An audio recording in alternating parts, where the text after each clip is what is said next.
कृषि एवं ग्रामीण विकास मंत्री कमल पटेल ने पत्रकार वार्ता को संबोधित करते हुए कहा कि जो किसान गलतियों की वजह से या किसी त्रुटिवश शासकीय योजनाओं का लाभ उठाने से वंचित थे, उन्हें भी सरकार लाभान्वित करने के लिए प्रयासरत है।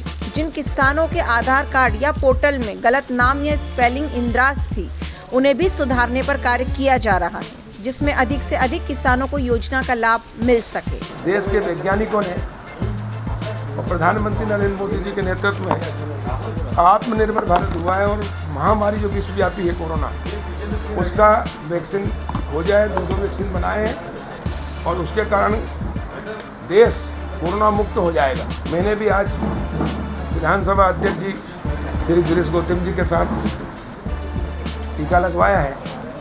हमारे साथ पीसी शर्मा जी भी गए थे, कांग्रेस के विधायक पूर्व मंत्री, लेकिन मुझे लगता है कि शायद कांग्रेस पार्टी से उनको ये संदेश आ गया होगा कि आप मत लगवाइए, क्योंकि कांग्रेस पार्टी टीके के ऊपर प्रश्न चिन्ह लगा रही है और आपने लगाया तो ये सिद्ध हो जाएगा कि देश में जो टीकाकरण हो रहा है वो सही है, वो है भी सही, और इसलिए वहाँ जाने के बाद में बदल गए। इससे कांग्रेस का दोहरा चेहरा उजागर हुआ है और इसमें भी ओछी राजनीति देश के मामले में भी वो करते हैं। इससे स्पष्ट है कि उनको देश से कोई लेना देना नहीं। देश के वैज्ञानिकों ने कितना अच्छा कार्य किया कि अपने देश को आत्मनिर्भर बनाया। नहीं तो पहले हम छोटी छोटी चीज़ों के लिए विदेशों की ओर देखते थे। कांग्रेस ने 60 साल में देश को अच्छे खासे देश को बैसाखियों पे, विदेशी बैसाखियों पे खड़ा किया था। जब अटल बिहारी वाजपेयी जी ने परमाणु विस्फोट किया तो वो बैसाखियाँ हटाई और देश को अपने पैर पर खड़ा किया। देखा कि हमने जब दुनिया ने आर्थिक प्रतिबंध लगाए तो भारत खड़ा रहा और आखिरी में दुनिया को झुकना पड़ा और आर्थिक प्रतिबंध हटाने पड़े। मोदी जी के नेतृत्व में और देश मजबूत हुआ, आत्मनिर्भर हुआ है। ये हमारे लिए गौरव की, गर्व की बात है। लेकिन दुर्भाग्य है कि कांग्रेस पार्टी इसमें भी राजनीति कर रही है और हर जगह देश को नीचा दिखाने का काम कर रही है। किसान की आय 2022 तक दोगुना करने का प्रधानमंत्री ने लक्ष्य रखा है और उस लक्ष्य पे हम काम कर रहे हैं। किसानों का 18 और 19 का बीमा कमलनाथ जी ने नहीं दिया था 15 महीने। ये किसानों के घड़ियालू आंसू बहाते हैं। हम पूछना चाहते हैं कि 15 महीने सरकार रही, 1 रुपया भी इन्होंने प्रीमियम नहीं जमा किया बीमा कंपनी में, इसलिए नहीं मिला। हमारी सरकार आते से हमने जमा किया। 24,54,000 किसानों का खातों में हमने 5,531 करोड़ 51 लाख जमा करा दिए हैं। जो 2 करोड़ 86 लाख किसान बचे थे, उसमें से 99,000 किसान ऐसे थे जिनका प्रीमियम बैंक ने बीमा कंपनी में जमा कर दिया, लेकिन थोड़ी देरी हो गई उनको जमा करने में। उसके कारण बीमा कंपनी ने वापस लौटा दिया कि हम ये स्वीकार नहीं कर रहे हैं और इसलिए 99,000 किसान वंचित रह गए थे बीमा से।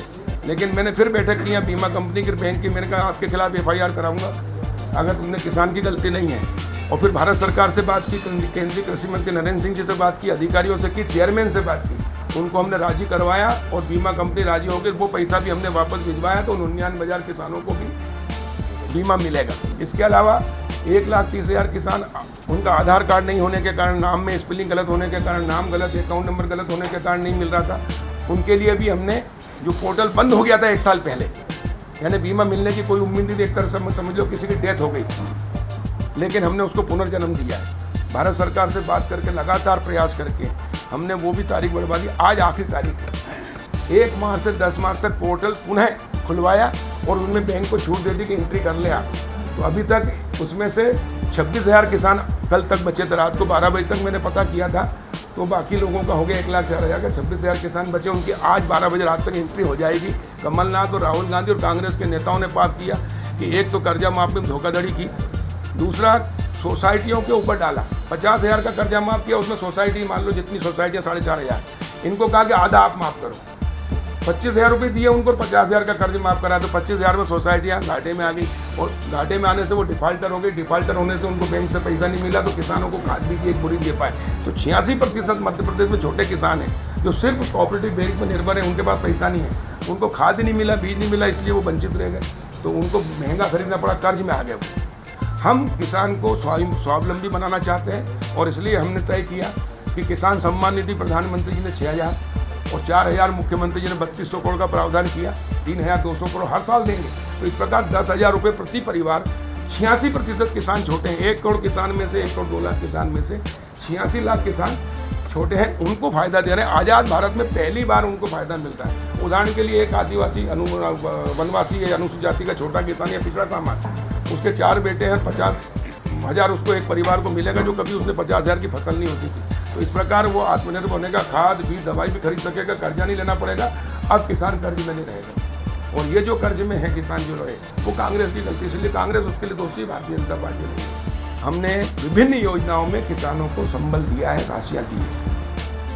RBC 6-4 में प्राकृतिक आपदा जब आई थी खरीफ में, तो मैं स्वयं भोपाल, देवास, सीहोर, खंडवा, हरदा और अन्य जिलों में गए। मुख्यमंत्री जी अनेक जिलों में हेलीकॉप्टर उतार किया। उससे 4500 करोड़ रुपए हमने स्वीकृत किए, जिसमें से अभी तक हम 2000 करोड़ उनको दे चुके, अगले महीने फिर देने वाले हैं। तो इस प्रकार किसानों को 18,000 वो और 5,000, 23,000 करोड़ रुपए 11 महीने में तो हमने सहार दे दिए। और ये कह रहे हैं हमने कर्जा माफ, जिस पर सरकार बनाई उसमें से भी धोखा दिया। आपको बजट प्रावधान करना चाहिए था पूरा। जब कर्जा आपने माफ किया, जितनी लंबी चद्दर उतनी लंबे पेड़ पसारना था, या तो इनको कहना था कि हमने 50,000 तक के कर्ज माफ करेंगे, उसमें बजट दिया उसका। लेकिन आपने एक झटके में कह दिया कि पूरे माफ किए जाते हैं, और इसलिए किसानों ने पैसा जमा नहीं किया, वो डिफाल्टर हो गए। जो 34 लाख किसान रेगुलर थे वो 25 लाख बचे, इसलिए 25 लाख का बीमा हुआ था। लेकिन हमने बीमे की तारीख बढ़ाई और 25 लाख का बीमा हुआ था, उनको 45 लाख किसानों का बीमा किया, यानी 20 लाख अतिरिक्त बीमा किया किसानों, उससे उनको राशि मिलेगी 9,000 करोड़। तो इस प्रकार हमने 30-40,000 करोड़ दे दिए। तो इतनी राहत तो हमने, इस प्रकार हम आत्मनिर्भर बना रहे हैं। और इसके अलावा 15 मार्च से पहली बार हम खरीदी शुरू कर रहे हैं चना, सरसों, मसूर की। और उसके कारण किसान को जो समर्थन मूल्य से नीचे बिकता था 3,000, वो अब समर्थन मूल्य से ऊपर बिकने लगेगा। इस प्रकार हजारों करोड़ का किसानों को उसका भी फायदा होगा। इस प्रकार हम 1 लाख करोड़ से भी अधिक किसानों की जेब में पैसा डालने वाले हैं। वहीं कोरोना को लेकर सरकार द्वारा किए गए प्रयासों को कांग्रेस द्वारा टिप्पणी किए जाने को ओछी राजनीति बताया। कैमरा पर्सन अजय के साथ मैं Rashmi Jain, yes data news, Bhopal, Madhya प्रदेश।